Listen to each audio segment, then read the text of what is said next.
నమస్తే వైఆర్5 న్యూస్ కి స్వాగతం. అదే తీసుకురా పలాని వాడు రాజకీయం పేరు చెప్పి రాజకీయాల పేరు చెప్పి ప్రభుత్వం పేరు చెప్పి ఇలా చేస్తున్నాడు అని చెప్పలేదు. నేను నేను నేను ఇప్పుడు మంచిగా మాట్లాడతా తర్వాత ఇలా ఉండదు వ్యవహారం. ఎక్కడ ఆన్ పేపర్ చూపించాడు నాకు ఎంతమంది సస్పెండ్ చేశారు తీసుకురండి. కఠినంగా ఉండగలుగుతారా లేదా చెప్పండి. ఆఫీసర్లు ఇక్కడ పెట్టింది ఆఫీసర్లకు జీతాలు ఇచ్చేది కఠినంగా ఉండమని, అసోసియేషన్లు పెట్టింది వ్యాపారస్తులు పెద్ద మనుషులకు గౌరవం ఇచ్చేది కదా, ఇక్కడ చట్టాలను అమలు చేయమని, చట్టాన్ని చేతిలోకి తీసుకోమని కాదు. 100కు 1000%. ఈ రోజు నుంచి అమలు చేయండి, లేకపోతే ఊరంతా మార్కెట్ యార్డంతా బ్యానర్లు కట్టండి, దీని అవేర్నెస్ క్రియేట్ చేయండి. ఇది చేయడం చట్ట విరుద్ధం. బొమ్మనేగా చెప్తా, చట్టం ఏం చెప్పితే అది చేయాల్సిందే, సమస్య లేదు. రైతుల్ని కదా, రైతులు నష్టం జరిగితే ఎలా ఊరుకుంటామని ప్రభుత్వం అలా చెప్పలే కదా. మరి ఏ చట్టం చెప్తుందో చెప్పండి. మీరు ఇంట్రెస్ట్ తీసుకొని డబ్బులు ఇవ్వమని, మరి మీరు సెక్రటరీగా ఏం చేస్తున్నారు, మీ అసోసియేషన్ ఏం చేస్తాం?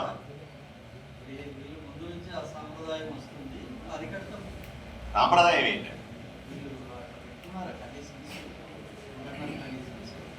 అంటే నేను కూడా పెడతాను ఒక కండిషన్ వచ్చి కదా, కండిషన్ పెట్టి ఒప్పుకుంటారా?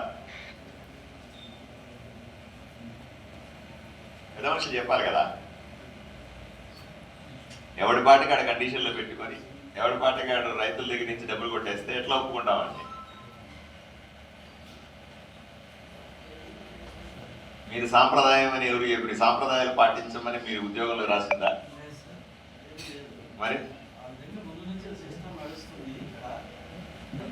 ఎప్పుడు చేసి మీరు వచ్చేసారి 2 ఏళ్ళు అయింది, ఇంకెందుకు మార్చలేదు ఇప్పటిదాకా?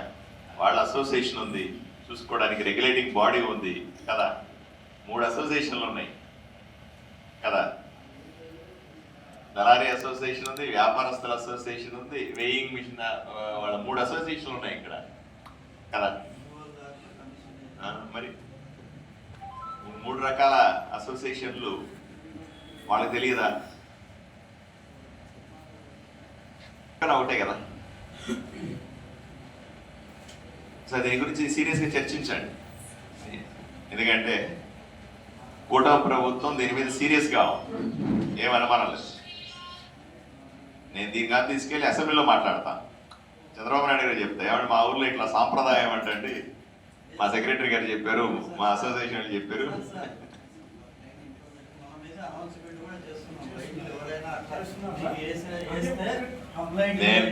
మీరు అప్లై చేయకపోతే నేను మొత్తం మార్కెట్ యార్డంతా ఊరంతా బ్యానర్లు కట్టిస్తా, అర్థమైందా? దీని మీద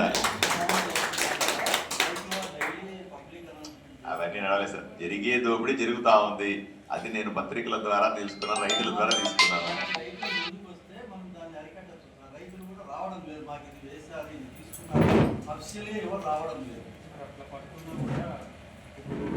ఈవెన్ వ్యాపారస్తులకు చెప్తే కదా నేను తేల్చేది వాడి సంగతి.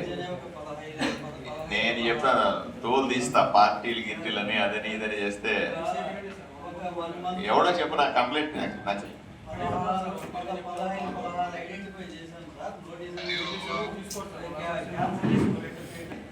రేపటి నుంచి అదే తీసుకురండి, ఏం మొహమాటం. ఎవడా పొలిటికల్ ఇష్యూ చేసేది? రాజకీయాలు రైతులతో కాదు. రాజకీయాలు అంటే మార్కెట్ యార్డ్ బయట తెలుసుకోవాలి, ఇక్కడికి వచ్చి మార్కెట్ యార్డ్లో రాజకీయాలు ఎందుకు? ఆటలు ఎవరిని స్పేర్ చేయొద్దు, రాజకీయాన్ని అసలు స్పేర్ చేయొద్దు.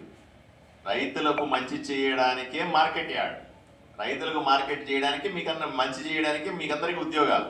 రైతులకు మంచి చేస్తానని నాకు ఎమ్మెల్యేగా ఓటేశారు, రైతుకు మంచి చేయడానికి అసోసియేషన్లు కూడా అంతే కదండి. ఇంక వేరే కారణం ఏమైనా ఉందా? కాకుండా రాజకీయాలు ఎవడు చేస్తాడు చేసుకుంటే అదే తీసుకురా, ఎవడంటాడు ఆ మాట? తోలు తీసేస్తాను ఆటలా? అదే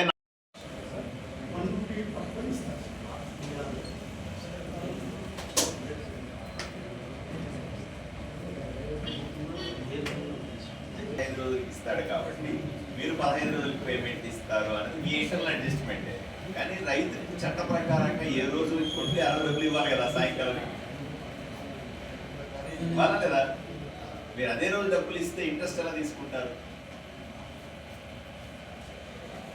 ఇది సీరియస్ ఇష్యూ, మామూలు సమస్య కాదు, ఇది చాలా సీరియస్ ఇష్యూ. మీరు ఎలా గమనున్నారు నెలకొని తిరుగుతూ ఉంటే?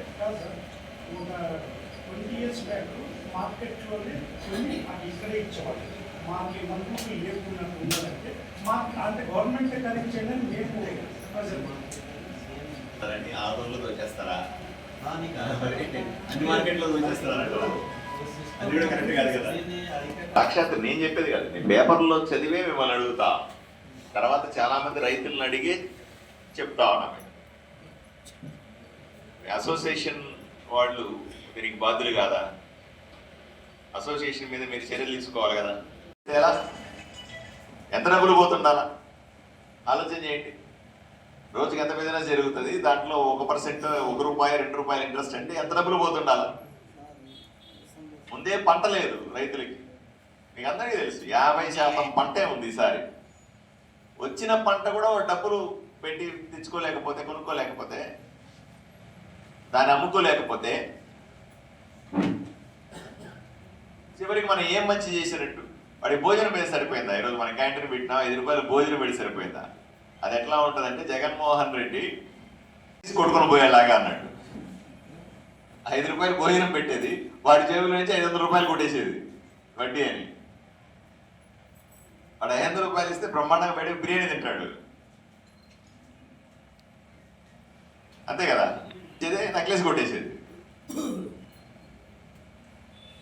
రెండవది వే బ్రిడ్జ్ ఇక్కడ పాడవడమాన్ని అలుసుగా తీసుకొని చుట్టుపక్కల ఉన్నటువంటి వే బ్రిడ్జ్లకు సంబంధించిన మనుషులు దానిలో తూకాన్ని తగ్గించి మోసం చేస్తున్నారనే సమాచారం నా దగ్గర ఉంది.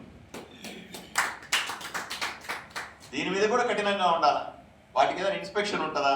తూలికలు కొలతలు వాళ్ళని ఎవరు? ఈసారి విజిలెన్స్ పంపించి ఎప్పటికప్పుడు సడన్గా పోయి విజిట్ చేసి తూకాల్లో తేడా ఉందా అనే విషయాన్ని వెంటనే చెక్ చేయించండి, నాకు అప్డేట్ చేయండి. మార్కెట్ యార్డ్ లోపల పాడైపోయింది, ఎన్ని రోజుల్లో రిపేర్ అవుతుంది? పోనీ ఎన్ని రోజులు కొత్తది వస్తుంది? ఇప్పుడు ప్రజలు రైతులు ఏమనుకుంటారంటే కావాలని బయట ఉన్నటువంటి జరుగుతుంది అన్నది రైతుల ఆవేదన. అవునా? చేయాల్సిందే కదా, రైతుల ఆవేదన పట్టించుకోవాలి కదా. వాడికి తూకంలో తేడా జరిగింది, 20 కేజీలు 30 కేజీలు తేడా వచ్చింది అనుకోండి, ఆ మాత్రం డబ్బు పోయినట్టు 20 కేజీలు అంటే ఎంత ఆలోచన చేయండి. ఇదేలా ఒప్పుకుంటాం మనం? రైతులకు నిజంగా జరుగుతుందో లేదా పక్కన పెట్టండి, అతను ఆవేదన వ్యక్తం చేస్తున్నాడు కదా. రైతు ఈరోజు వాళ్ళు మోసం చేస్తే అవకాశం ఉంది అంటున్నాడు. పోనీ అన్ని మార్కెట్ యార్డుల్లో ఇట్లాగే ఉందా? అన్ని మార్కెట్ యార్డులో వెయింగ్ మిషన్ ఉండొచ్చేమో, కొన్నిట్లో ఉండొచ్చు, కొన్నిట్లో ఉండకపోవచ్చు, అన్నిట్లో లేదా?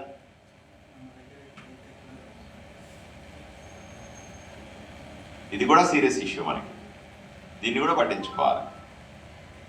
రైతులకు ఎంత వీలైతే అంత మంచి చేస్తే, రైతులకు ఎంత వీలైతే ఆ డ్రైనేజీలు చేయించారా లాస్ట్ టైం ఆ నీళ్లు వచ్చిన తర్వాత? అది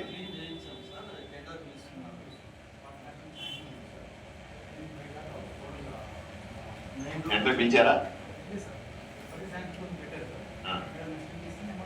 లేదు, నన్ను చెప్పమంటే కూడా మాట చెప్తాను గట్టిగా, తొందరగా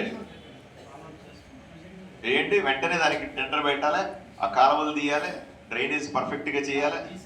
అది మనం ఎక్స్ట్రా షెల్టర్ వేద్దాం అనుకున్నాం కదా, అది ఎంతవరకు వచ్చింది? ఎక్స్ట్రాగా మనము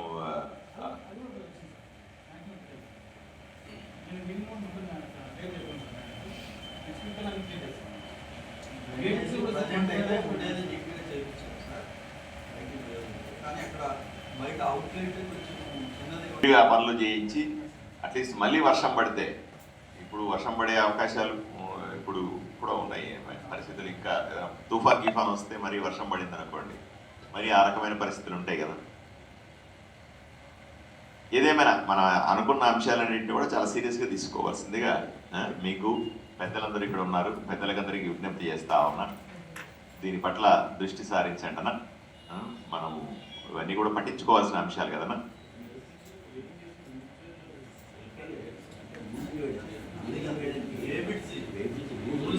ఉండాల్సిందే కదా, మేము ఉండాల్సిందే కదా కదా.